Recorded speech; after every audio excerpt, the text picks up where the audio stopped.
Nah, menjawab salam hukumnya fardu ain manakala kita yang tertuju sendiri.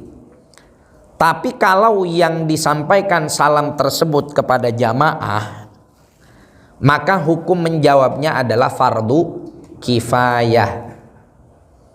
Fardu kifayah artinya ma idza qamal ba'du saqatal haraju anil baqin. Fardu kifayah itu kalau udah ada sebagian yang menjawab, maka yang lain tidak dosa. Udah cukup diwakilin, tapi yang dapat pahala yang jawab doang. Ya, makanya Bapak Ibu sekalian, kalau lagi jadi MC atau lagi jadi sambutan, terus ngucapin assalamualaikum warahmatullahi wabarakatuh. Nah, yang jawab misalkan sedikit, yang lain sepi. Kalau mau menyemarakan, ngulangin lagi salam tersebut biar rame, biar semarak, biar semangat, ya nggak apa-apa. Tapi kalau marah-marah, jawab salam tuh hukumnya wajib, lu pada diem aja, dosa ente pade. Berarti ini nggak tahu hukum.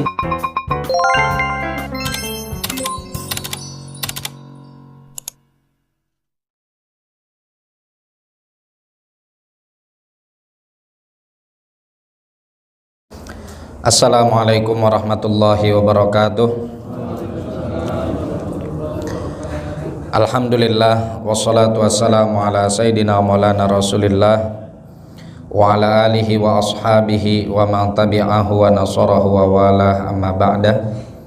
Fanawaina ta'alluma wa ta'lima wa tadhakkura wa tadhkira wa naf'a wal intifa' wal ifadata wal istifadah wal hatha ala tamassuki bi kitabillahi wa sunnati rasulih sallallahu alaihi wa alihi wa sahbihi wa sallam wa du'a ilal huda wa dalalata alal khair ibtigha'a mardatillahi wa qurbihi wa thawabih.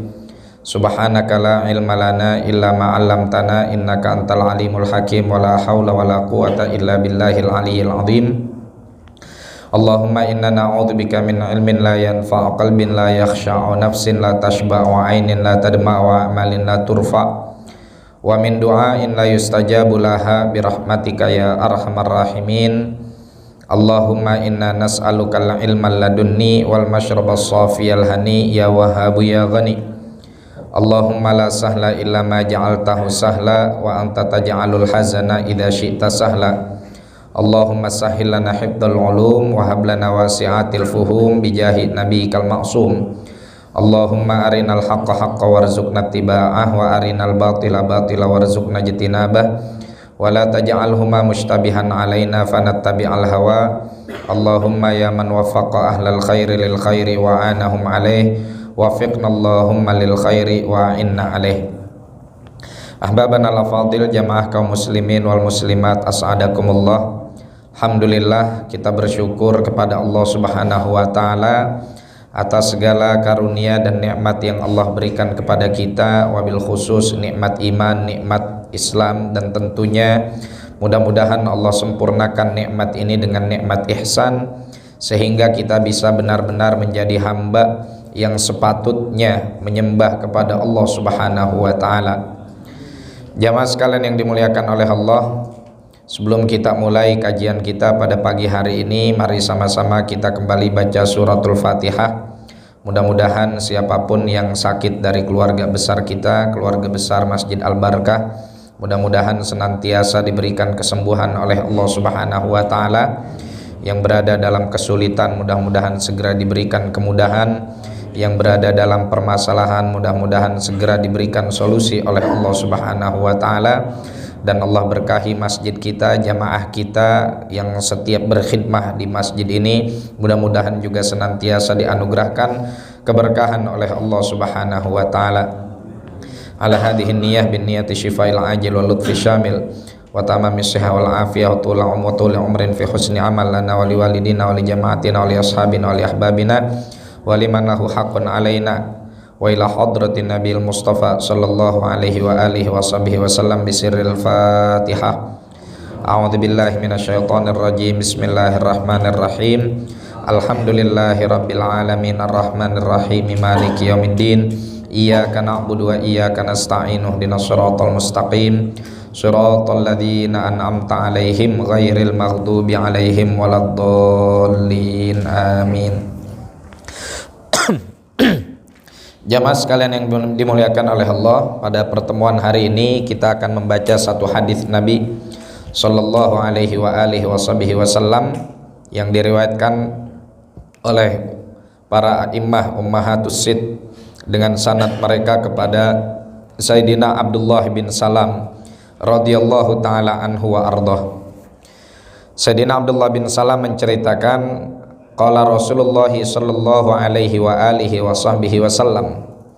Sayyidina Abdullah bin Salam radhiyallahu taala anhu menceritakan bahwasanya Nabi sallallahu alaihi wasallam bersabda, "Ya ayyuhan nas, wahai sekalian manusia, afsyus salam, semarakanlah untuk mengucapkan salam.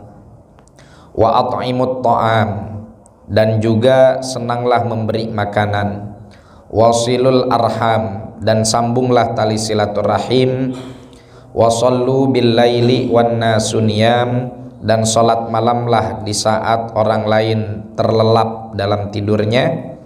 Tadkhulu al jannata bisalam, maka dengan mudah Allah Subhanahu wa taala akan memasukkan kalian ke dalam surga dengan segala keselamatan."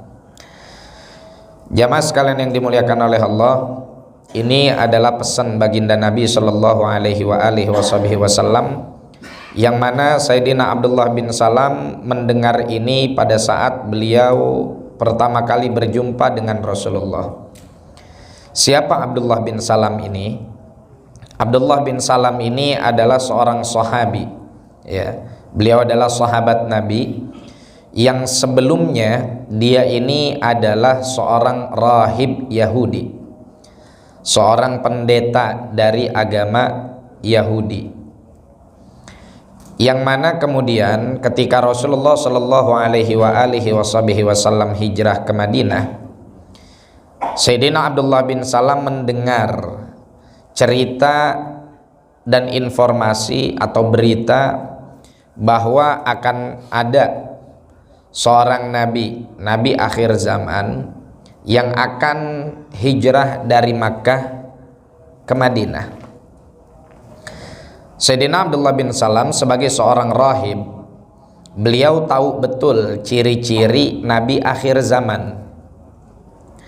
Maka ketika Rasulullah Shallallahu alaihi wasallam tiba di Madinah, beliau langsung berazam, beliau langsung berencana untuk menjumpai baginda Nabi Shallallahu alaihi wasallam dan sekaligus memverifikasi benar nggak nih orang yang datang dari Mekah ke Madinah hijrah saat ini adalah nabi akhir zaman yang disebutkan di dalam kitab Taurat.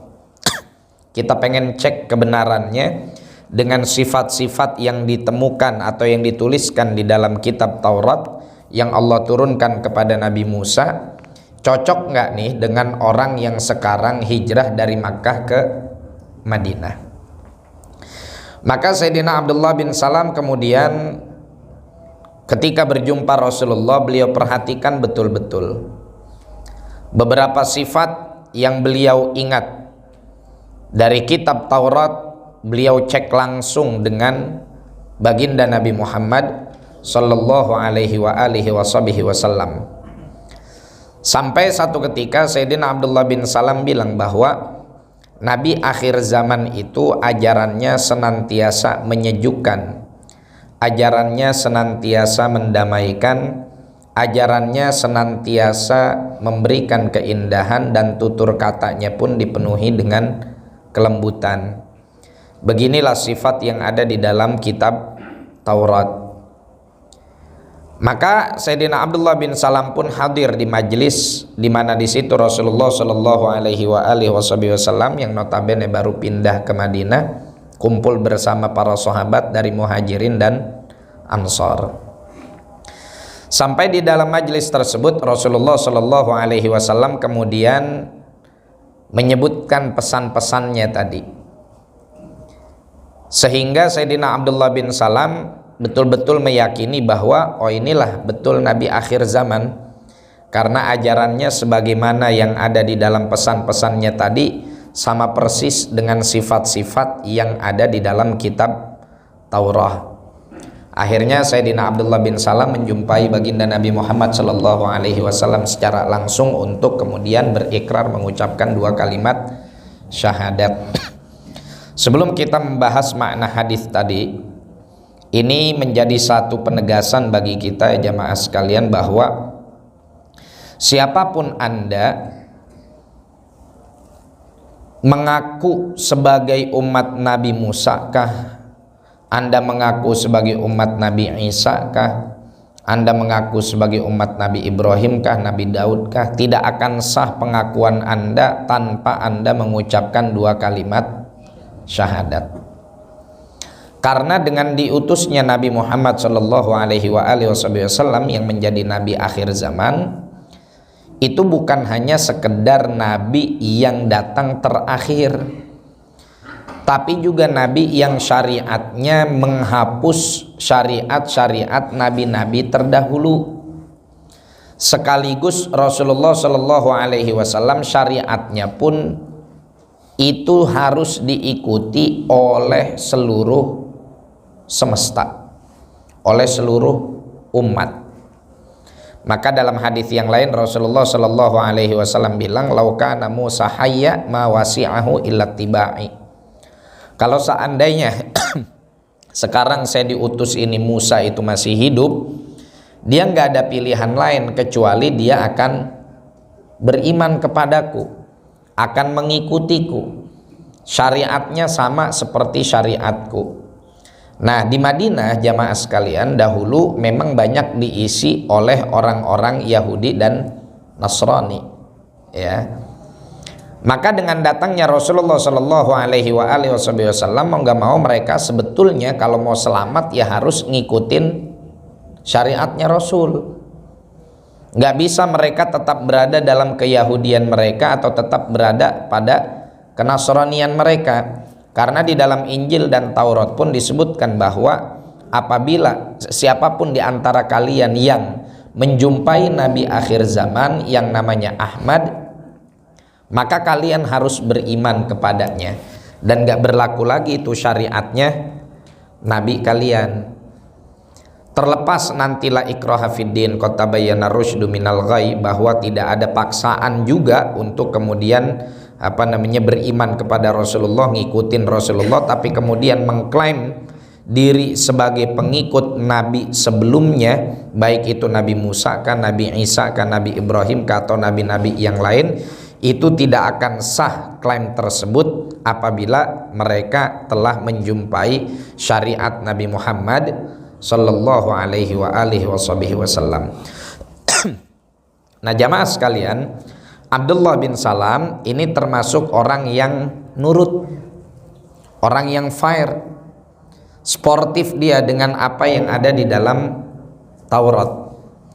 Begitu dia tahu bahwasannya Nabi akhir zaman sudah diutus, lalu dia verifikasi sifatnya betul dengan apa yang ada di dalam Taurat juga ada pada diri Rasulullah SAW. Seketika dia beriman kepada baginda Nabi Muhammad SAW. Maka dari sini jamaah sekalian, iman itu adalah inqiyad. Apa? Inqiyad. Pakai dal ya.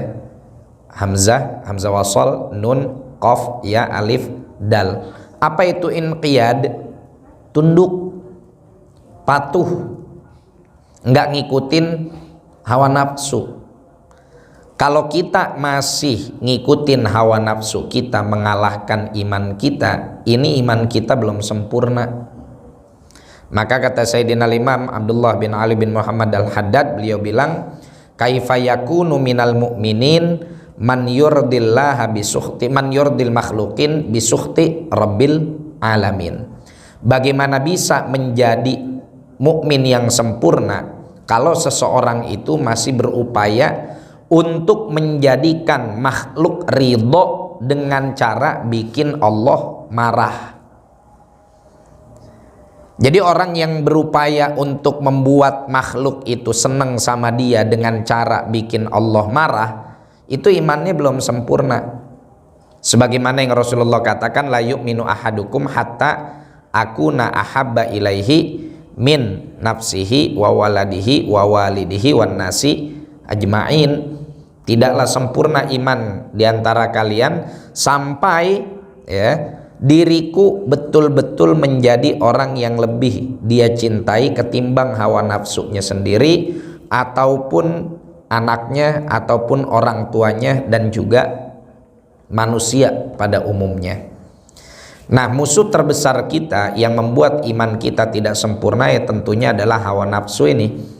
Dan hawa nafsu itu pula lah yang mencegah orang-orang seperti Abu Jahal, Abu Lahab, Umayyah bin Khalaf dan lain-lain sebagainya untuk kemudian mau tunduk dan beriman kepada Nabi Muhammad sallallahu alaihi wasallam.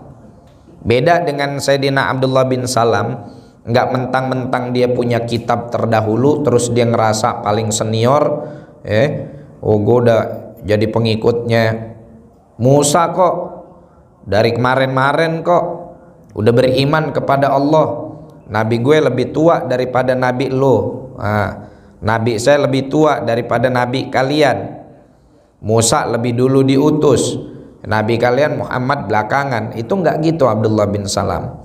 Dengar Rasulullah tiba di Madinah, beliau cocokkan dengan apa yang ada di kitab, kemudian beliau langsung beriman kepada Nabi Shallallahu Alaihi Wasallam. Nah, ini pesan buat kita sebelum kita masuk kepada makna hadis. Berapa banyak diantara kita saat ini yang lebih berupaya untuk membuat makhluk seneng sama kita, walaupun bikin Allah marah, walaupun dengan cara maksiat. Maka hati-hati. Taib, apa sih pesan Rasulullah Shallallahu Alaihi Wasallam? Ya Allah, Bapak Ibu sekalian, ini pesannya enak banget. Amalan gampang, mudah, nggak perlu modal gede, tapi jaminannya masuk ke dalam surga. Ini Bapak Ibu hafalin 4 ini. Ini faedahnya bukan cuman jaminan masuk surga, tapi bisa dapat sirup marjan atau teh pucuk harum. Karena ntar kan pasti jadi kuis kan. Buat kita tanya atau mau tumbler atau mau apa terserah deh. Apa saja pesan tersebut? Pertama, kata Rasulullah Shallallahu Alaihi Wasallam, ya ayyuhan nas, hai sekalian manusia. Subhanallah. Nabi Shallallahu Alaihi Wasallam memulai dengan ya ayyuhan nas, khusus di hadis ini, atau di hadis ini Nabi Shallallahu Alaihi Wasallam bilang ya ayyuhan nas, karena amalan-amalan yang Rasulullah pesenin ini adalah amalan-amalan yang tidak terbatas dengan dimensi iman, kecuali nanti yang terakhir, yaitu sholat tahajud atau qiyamul lail. Itu baru hanya bisa sah dikerjakan oleh orang yang beriman. Nah, di sini Nabi nasehatin kita bahwa ya ayuhan nas, hai sekalian manusia, nggak peduli deh Anda berinteraksi dengan yang sesama muslim atau Anda berinteraksi dengan non muslim, Anda berinteraksi dengan sesama mukmin atau Anda berinteraksi dengan orang kafir, nggak jadi masalah. Yang penting kerjain nih perkara-perkara ini, walaupun kepada orang non muslim. Apa itu? Satu, afsyus salam, semarakan ngucapin salam. Loh Pak Ustadz, bukannya kita dilarang ngucapin salam kepada non muslim? Akan kita jelaskan jamaah sekalian. Pertama, kita ada namanya hukuk ukhuwah imaniyah. Apa? Hukuk al-ukhuwah al-imaniyah, hak-hak persaudaraan sesama muslim, sama orang beriman. Kalau sesama orang beriman, maka kita diajarkan oleh Nabi Shallallahu Alaihi Wasallam untuk saling sapa dengan mengucapkan tahiyah, dengan mengucapkan ucapan yang sudah ditentukan oleh syariat, yaitu ngucapin assalamu alaikum. Itu minimalnya. Maksimalnya assalamu alaikum warahmatullahi wabarakatuh. Nah, ngucapin salam ini kepada sesama muslim dulu ya. Ngucapin salam ini hukumnya sunnah muakkadah? Jawabnya, tar dulu, belum dijelasin, udah jawab aja. Menjawab salam hukumnya tergantung keadaan. Kalau kita ini sendiri, orang salam sama kita, kitanya sendiri dan kita yang dimaksud, maka menjawabnya hukumnya fardu ain. Ya, misalkan Pak MC siapa namanya? Pak Asnawi Mangkualam. Oh, itu back timnas ya. Ya, Pak Asnawi misalkan ngucapin salam ke saya, assalamualaikum Mas Ridho, maka fardu ain. Ya, fardu ain itu adalah kewajiban kepada setiap individu. Fardu ain saya menjawabnya, waalaikumsalam. Nah, menjawab salam hukumnya fardu ain manakala kita yang tertuju sendiri.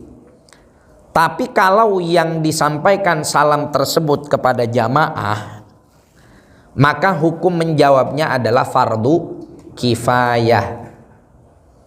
Fardu kifayah artinya ma idza qamal ba'du saqatal haraju anil baqin.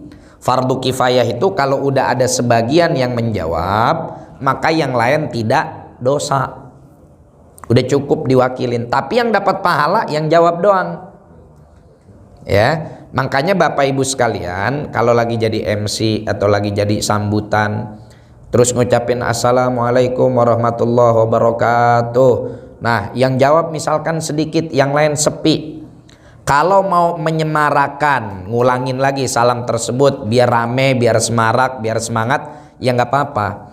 Tapi kalau marah-marah, jawab salam tuh hukumnya wajib, lu pada diem aja, dosa ente pade.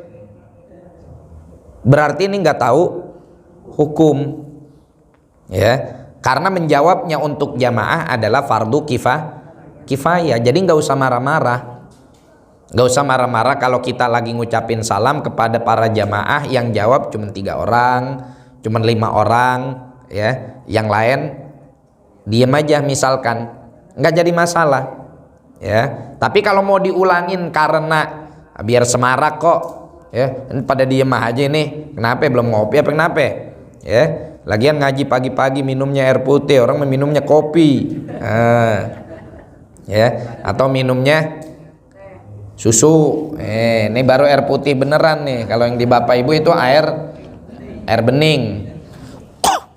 Nah, ayo saya ulangi salamnya biar semangat, biar kompak. Itu nggak jadi masalah. Tapi memvonis orang lain salah ketika dia nggak menjawab salam dalam keadaan berjamaah begini juga keliru, karena menjawab salam hukumnya fardu kifayah pada saat kita sedang beramai-ramai.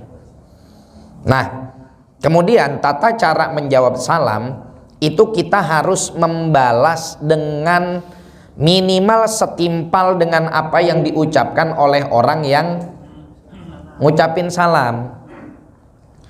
Kalau yang ngucapin salam pertama ini ngucapinnya assalamualaikum, maka kita minimal jawab waalaikumsalam. Tapi kalau dia ngucapinnya lengkap assalamualaikum warahmatullahi wabarakatuh, maka kita harus jawab lengkap. Wa idza huyyitum bi tahiyyatin fahayyu bi ahsana bimithliha au bi ahsana minha. Ya. Kalau kamu ucapin salam, maka jawablah salam tersebut dengan yang semisal, dengan yang sembabat kalau kata orang Porisma, ya, dengan yang selevel. Dia ngucapin assalamualaikum, ya kita jawab waalaikumsalam, au bi ahsana minha, atau dengan yang lebih baik. Nah, kalau ada orang ngucapin assalamualaikum, kita mau jawabnya waalaikumsalam warahmatullahi wabarakatuh, lebih bagus lagi. Tapi yang nggak tepat adalah ketika orang ngucapin salam assalamualaikum warahmatullahi wabarakatuh, jawabnya lam, lamnya doang, ya. Atau jawabnya waalaikumsalam. Nah, jangan, lengkapin, ya. Atau minimal sama dengan apa yang dia ucapkan. Nah, ini namanya hukukul ukhuwatil imaniyah, hak-hak ukhuwah keimanan. Tapi Bapak Ibu sekalian, kita juga diajarkan oleh Nabi Shallallahu Alaihi Wasallam untuk menjalin hubungan baik dengan saudara sesama manusia. Jangan mentang-mentang dia orang gak beriman lantas kemudian kita bengis sama dia, kita asem sama dia, kita jutek sama dia. Kalau kita jutek dengan orang yang gak beriman kepada agama kita, gimana dia mau beriman sama kita? Orang dia aja ngelihat kita udah males duluan. Oh begini nih orang Islam nih mukanya bengis, ya. Oh begini nih orang Islam nih mukanya kecut. Oh begini nih orang Islam nih ketemu nggak mau nyapa. Maka afsyus salam di sini artinya lebih umum lagi adalah semarakan sapa. Ya, jadi kepada non muslim pun kita harus saling menyapa, ya, dengan ucapan yang sudah menjadi satu hal yang lumrah di tengah masyarakat kita. Selamat pagi, selamat siang, selamat sore, dan tidak perlu mengucapkan yang menjadi simbol ucapan salam agama lain. Ya, dia punya salam tertentu apa nggak usah, kita pakai yang udah menjadi ungkapan keseharian yang lumrah di tengah kita. Kemudian yang selanjutnya makna afsyus salam, ya. Salam di sini bukan hanya sekedar salam bimakna tahiyah. Bukan hanya sekedar salam yang memiliki arti sapaan. Tapi makna salam di sini juga adalah semarakanlah oleh kalian setiap tindakan dan perbuatan yang memprioritaskan dan mengupayakan keselamatan orang lain. Ya. Jadi makna afsyus salam bukan hanya sekedar lafaz, tapi tindakan Anda juga jangan ceroboh, tindakan kita jangan nakal, janganlah kita bertindak yang kemudian bisa menyebabkan orang lain celaka. Ya, seperti misalkan naik kendaraan lawan arus, ya, atau kita kebut-kebutan di atas limit yang sudah ditentukan, ya, atau misalkan kita naik kendaraan ngetrek dan lain-lain sebagainya. Biasakan dalam keseharian kita meminimalisir, ya, setiap perbuatan yang berpotensi menghasilkan celaka bagi orang lain. Mukmin yang baik, jamaah sekalian, itu selalu berupaya memprioritaskan keselamatan dirinya dan juga orang lain. Kita ini terus terang, orang Indonesia ini kebanyakan kita ini aneh, nggak suka kalau orang lain melakukan pelanggaran, tapi kita sendiri sering melakukan pelanggaran tersebut. Orang nerobos lampu merah, kita pasti kesel. Tapi kita juga kalau lempengan ada kesempatan nih kita terobos juga. Bahkan kalau kita dinasehatin, ditegur karena kesalahan kita, banyak di antara kita itu yang nggak terima dinasehatin, nggak terima ditegur. Bahkan berapa banyak yang salah lebih bengis daripada yang benar. Ya, yang salah itu lebih galak daripada yang benar. Nah ini jamaah sekalian, hal-hal yang seperti ini sebagai seorang muslim, etika kita harus kita kedepankan. Jalan udah ditentukan satu arus, satu jalur, satu arah. Ya udah satu arah, nggak usah lawan arah. Ya, apa ruginya kita muter dikit doang? Ya. Nah, ini jangan dikira kemudian itu nggak lolos dari hukuman Allah loh. Setiap yang sudah menjadi satu kesepakatan peraturan, ya, selama peraturan itu bukan sesuatu yang kemudian peraturannya adalah untuk melanggar syariat, tapi kesepakatan untuk menjaga kenyamanan, ketertiban bersama, lalu disepakati, itu adalah sesuatu yang juga masuk dalam rangkaian ibadah yang kalau kita langgar ya kita juga mendapatkan dosa. Ya, maka memprioritaskan keselamatan itu penting.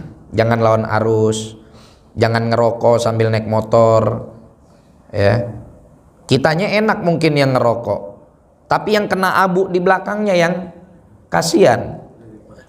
Iya kalau sekedar kelilipan abu yang udah mati baraknya. Kalau yang baraknya masih nyala, ya kadang-kadang dengan enaknya puntungnya disentil ke atas. Ya. Abunya saja itu bisa bikin bahaya. Ya. Bisa bikin orang meninggal Pak, abu rokok tuh. Kena mata. Iya, tuh abu kena mata, dia lagi kekucek, nggak taunya depan ada fuso. Jeder meninggal ya kan. Gara-gara apa tuh? Gara-gara abu rokok. Ya. Jadi Anda naik kendaraan, misalkan naik mobil, asam banget mulut, ngerokok, ya matiin puntungnya di dalam, siapin asbak. Jangan kemudian puntungnya dibuang keluar atau abunya dibuang keluar. Ini hal-hal kecil, tapi yang sebetulnya ini masuk ke dalam pesan Nabi Shallallahu Alaihi Wasallam, yaitu afsyus salam. Taib. Yang kedua, at'imut ta'am, berbagi makanan. Berbagi makanan ini jamaah sekalian adalah salah satu ciri yang paling kental dari perilaku umat Islam. Umat Islam itu amang ngeriung itu demen. Nabi SAW demen kalau makan itu ngeriung, ya, nggak pelit sama makanan. Bahkan makan itu satu nampan berame-rame. Ini adat istiadat pertama. Rasulullah SAW tegaskan, ini adat istiadat dibawa oleh orang Asy'ariyin, suku Asy'ariyin, sukunya Sayyidina Abu Musa al-Asy'ari yang datang dari negeri Yaman. Ya, beliau datang dari Yaman, masuk Islam, ya, bersama para pengikutnya, bersama para orang-orang di sukunya. Nah, Rasulullah itu puji. Kata Rasulullah, innal asy'ariyin, sesungguhnya orang-orang Asy'ariyin, idza kharaju fil ghazwi, kalau mereka keluar untuk berperang, au qalla ta'amu iyalihim, atau ada di antara keluarga mereka yang sudah mulai kekurangan bahan baku makanan, jama'u fima indahum waqtasamuhu bisawiyah, maka mereka akan senantiasa mengumpulkan bekal yang mereka bawa masing-masing, ya, kemudian dibagi rata, dimakan bareng-bareng. Ini kaum Asy'ari kalau kemana-mana suka ngeriung, ya. Mereka kemana-mana nih, baik itu berperang ataupun mereka misalkan berburu dan lain-lain sebagainya. Ente bawa bekal, masukin satu tempat, nanti untuk dikonsumsi bersama-sama, ya. Alhamdulillah nih, adat istiadat kayak begini juga ada di kita orang Indonesia, ya. Bapak-bapak, ibu-ibu mau berangkat jalan-jalan kan begitu, ada yang bawa lontong, ada yang bawa nasi, ada yang bawa apa lagi, bala-bala, ada yang bawa risol, digabung dah tuh jadi satu, ya, dibagiin di bis. Nah, ini luar biasa. Jadi dermawan terhadap makanan itu salah satu hal yang sangat disukai oleh Allah Subhanahu wa taala dan Rasulnya. Bahkan Rasulullah berpesan agar kita jangan sungkan untuk suka berbagi kepada tetangga kita, terutama makanan-makanan yang berpotensi bumbunya itu aromanya bisa sampai ke rumah tetangga. Makanya bahasa Rasul dalam hadis, ya, idza tabakhtum maraqatan, idza tabakhta maraqatan fa'aktsir ma'aha wa ta'ahad li jiranik. Kalau kamu masak yang berkuah-kuah, umumnya kan yang berkuah-kuah itu bikin aroma nyampe ke tetangga, ya kan, karena ada bumbu, ada uap dan lain-lain sebagainya. Fa'aktsir ma'aha, banyakin kuahnya. Wa ta'ahad li jiranik, bagi ke tetangga. Ya, tapi jangan bagi kuahnya doang, ya. Ibu masak sayur ayam dikuningin ke rumah tetangga, assalamualaikum Bu Lastri, ya waalaikumsalam Bu Dewi, ada apa? Ini kemarin kita ngaji di Masjid Al Barokah, kata Pak Ustadz disuruh bagi kuahnya. Kalau masak yang berkuah disuruh bagi tetangga.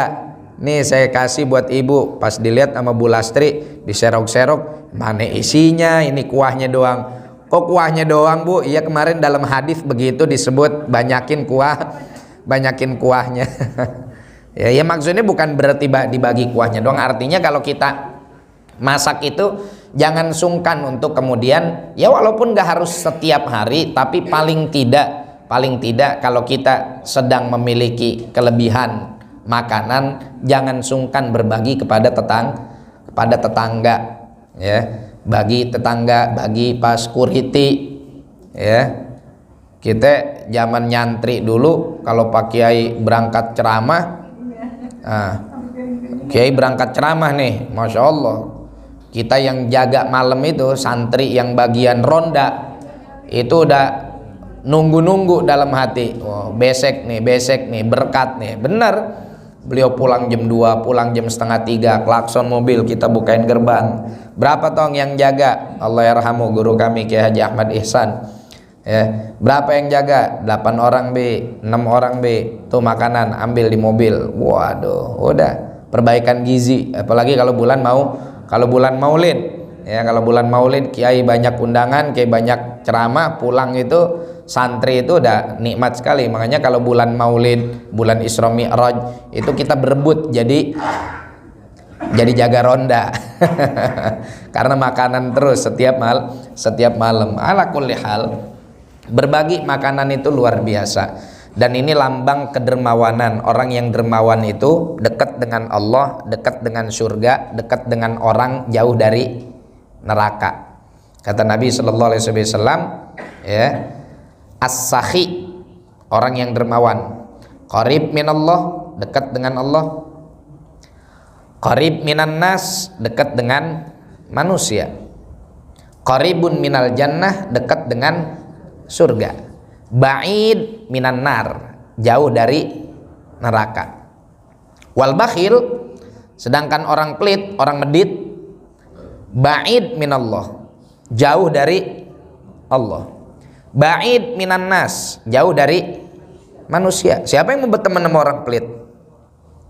Kadang-kadang orang saking pelitnya sampai dosanya aja kita minta nggak dikasih sama dia. Ya. Orang kalau pelit itu malas kita bergaul, ya kan. Bapak-bapak pasti dalam dunia tongkrongan, dalam dunia pergaulan, kita nggak bakal respect dengan orang yang pelit. Tapi kenapa kita demen nongkrong? Karena di tongkrongan kita orangnya baik-baik, ya. Bapak yang demen nongkrong, kumpul di pos ronda, di pos RW, kenapa demen nongkrong? Karena temennya baik-baik. Buktinya bapak bawa korek doang bisa ngerokok, ya kan. Di tempat tongkrongan kan gitu, cuman modal korek bisa ngerokok. Cuman keterlaluan, modal korek doang setiap malam. Rokoknya nggak beli-beli. Ya, ngelihat rokok teman, enak nih sebatang, ketagihan, setengah bungkus dihabisin sama dia. Nah, ini jamaah sekalian yang dimuliakan oleh Allah. Kemudian ba'id minal jannah, orang pelit itu sama surga aja jauh. Dekatnya kemana? Ke neraka. Qaribun minan nar. Dan gak ada ruginya jadi orang dermawan itu. Anfik ma fil jaib ya'tik ma fil ghaib.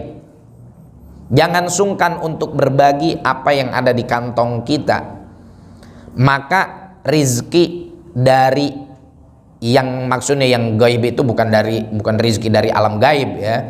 Maksudnya adalah rizki yang belum terlihat pun pasti akan gampang datang ke kita. Banyak orang itu sukses karena kedermawanannya, ya, karena kedermawanannya. Nih dari zaman masih warung makan kecil, belum gede kayak sekarang. Warung makan Bu Haji Kokom tuh, yang di mana? Di Danau Cipondoh. Itu kan dari masih warungnya kecil. Itu kalau bulan Ramadan tuh udah nutup dia tuh, nggak jualan. Jadi bulan Ramadan nutup itu bukan setelah warungnya udah gede. Dari warungnya masih kecil, kalau bulan puasa nutup. Kata beliau, ilokan apa 11 bulan kita kagak cukup nyari duit, sebulan libur buat ibadah. Itu kalau udah bulan puasa, Masya Allah, udah apaan aja, ya, sarung dibagi apa segala macam, dermawan luar biasa. Makanya berkah, ya, warung makannya berkah, restorannya berkah, kehidupannya juga berkah karena kedermawanannya luar biasa. Ya, nyumbang ke musola, nyumbang ke pesantren. Dulu zaman kita masih santri, baru ada sekitar 60 orang, 70 orang. Itu kalau udah hari Jumat, itu dikirimin pala, leher sama ceker. Ya, karena itu kan apa namanya nggak dijual ya, dikirimin tuh ke pesantren tuh. Ya, lumayan buat kita, paha, leher, ceker di shop. Waduh, udah luar biasa udah ya. Belum lagi ntar kalau ada selamatan apa santri dipanggil, dan banyak orang yang menjadi saksi kebaikan beliau. Makanya diberkahi hidupnya oleh Allah Subhanahu wa taala. Bahkan bulan puasa nggak buka pun karyawannya tetap bisa diongkosin ya, tetap bisa diberikan apa namanya, beliau tetap bertanggung jawab. Dan masih banyak contoh-contoh yang lain, orang-orang yang dermawan. Tapi sebaliknya, orang yang pelit itu gampang bangkrut. La ilaha illallah. Kemudian yang selanjutnya wasilul arham, sambunglah tali silaturahim ya. Kemudian masalah nyambung tali silaturahim, dan juga wasallu bil laili wan nasuniyam, masalah qiyamul lail, kayak gimana sih itu qiyamul lail dan lain-lain sebagainya, insyaallah kita bahas pada bulan yang akan datang. Ini sudah jam 5:43. Wallahu a'lam bishawab.